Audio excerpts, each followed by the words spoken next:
لبيك اللهم لبيك لبيك لا شريك لك لبيك إن الحمد والنعمة لك والملك لا شريك لك۔ 10 ذی الحج یوم النحر اللہ کے نزدیک سب سے افضل دن یوم النحر ہے۔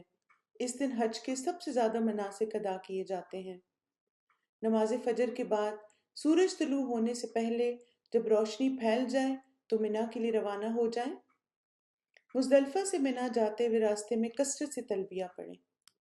مزدلفہ سے منا آتے ہوئے سکون اور وقار کے ساتھ آئیں، البتہ وادی محصر سے تیزی سے گزریں۔ 10 ذی الحج کو کرنے کے کام: منا پہنچ کر سب سے پہلے جمرہ عقبہ کی رمی کریں۔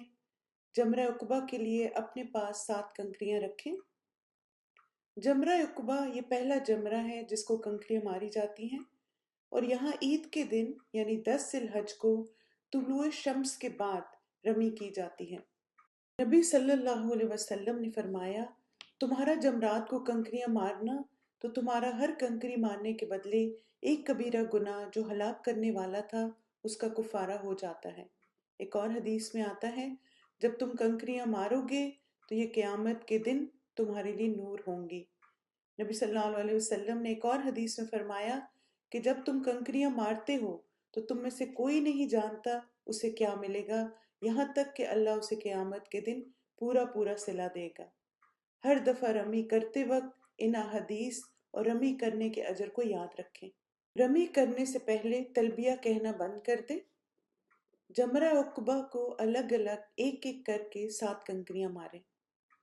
ہر کنکری مارتے وقت اللہ اکبر کہیں۔ کنکریاں مارتے وقت دھکم پیل سے بچیں۔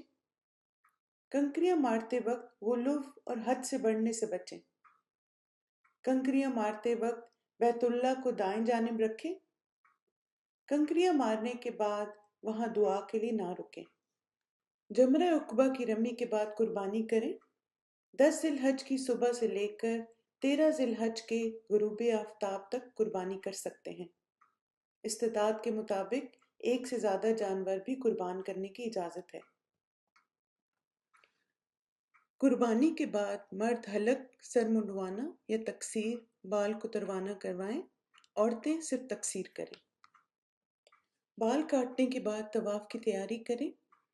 طواف زیارہ یا طواف افادہ حج کا رکن ہے، اگر ادا کرنے سے رہ جائیں تو کفارہ دم یا فدیہ دینے سے اس کی تلافی نہیں ہوگی۔ طواف زیارہ سے پہلے اگر ممکن ہو تو غسل کریں، ورنہ کپڑے تبدیل کر کے عام لباس میں طواف کریں اور خوشبو لگائیں۔ طواف زیارہ کے لیے احرام نہ پہنیں۔ طواف کے بعد مقام ابراہیم کے قریب 2 رکعت نفل ادا کریں۔ کسی وجہ سے اس دن طواف نہ کر سکیں تو ایام تشریق 11 سے 13 ذی الحج میں کریں۔ بیمار صحت یاب ہونے کے بعد اور حائضہ پاک ہونے کے بعد طواف کریں۔ طواف زیارہ کے بعد حج قران والوں کے لیے احرام کی تمام پابندیاں ختم ہو گئیں۔ حج تمتع کرنے والے طواف افاضہ کے بعد حج کی صحیح کریں گے۔ حج تمتع کرنے والے 2 بار صحیح کرتے ہیں، ایک بار عمرے کے ساتھ اور دوسری بار طواف افاضہ کے ساتھ۔ طواف زیارہ اور صحیح کے بعد حج تمتع کرنے والوں کے لیے احرام کی تمام پابندیاں ختم ہو جاتی ہیں۔ صحیح کے بعد رات واپس منا آ کر گزاریں۔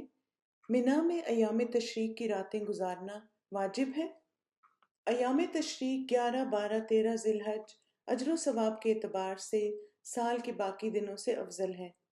ان دنوں میں کثرت سے تکبیرات پڑھیں۔ لبيك اللهم لبيك لبيك لا شريك لك لبيك إن الحمد والنعمة لك والملك لا شريك لك لبيك اللهم لبيك لبيك لا شريك لك لبيك إن الحمد والنعمة لك والملك لا شريك لك